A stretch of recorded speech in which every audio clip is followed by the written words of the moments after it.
মোজার ওপর মাসাহের ক্ষেত্রে আমি যদি উজু করে মোজা পরার ঘণ্টাখানেক পরে ভুলে মোজা খুলে আবার সাথে সাথে পরে ফেলি, এরপরেও কি মোজার ওপর মাসা করা চলবে? যদি সেই সময় উজু থাকে, যে সময় মোজা খুলে ফেলেছেন সেই সময় যদি উজু ছিল আর তারপরে উজু থাকা অবস্থায় যদি পরে থাকেন, কারণ মোজার মশার জন্য শর্ত হচ্ছে যে সেটা যেন পবিত্র অবস্থায় উজু অবস্থায় পরিধান করা হয়।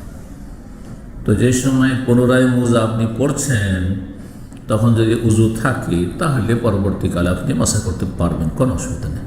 আর যদি উজু না থাকে তাহলে চলবে না। জি, এমন সময় আবার পুনরায় পড়ছেন দ্বিতীয়বার, যে সময় উজু নেই, উজু নষ্ট হয়ে যায়, তাহলে উজু করে আবার পড়তে হবে, তাহলে মাসা চলবে, নাহলে এমনি পড়বেন, পরে খুলে ধুইতে হবে।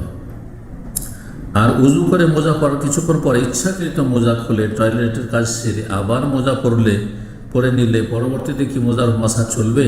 যদি উজু করে পড়েন। আর উজু না করলে হবে না, টয়লেটের কাজ সারলেন আবার মোজা পরে নেন কিন্তু উজু করলেন না, তাহলে মোটেই জায়েজ নয় মোজার মশা করা।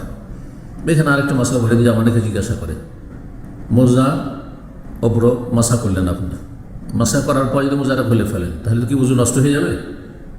এই ক্ষেত্রে অধিকাংশ ফুকাহা বলছেন যে যার উপর মশা করে সেটা যেহেতু আপনি খুলে ফেলেছেন উজু নষ্ট হবে, কিন্তু কোনো দলিল নেই, কিন্তু ফতুয়াটি ভুল ফতুয়া, যেখানে দলিল নেই। তবে উত্তম হচ্ছে যখন আপনি মোজা খুলবেন তাহলে আগে খুলে নিয়ে ধুয়ে নেন, এটা সবচেয়ে ভালো।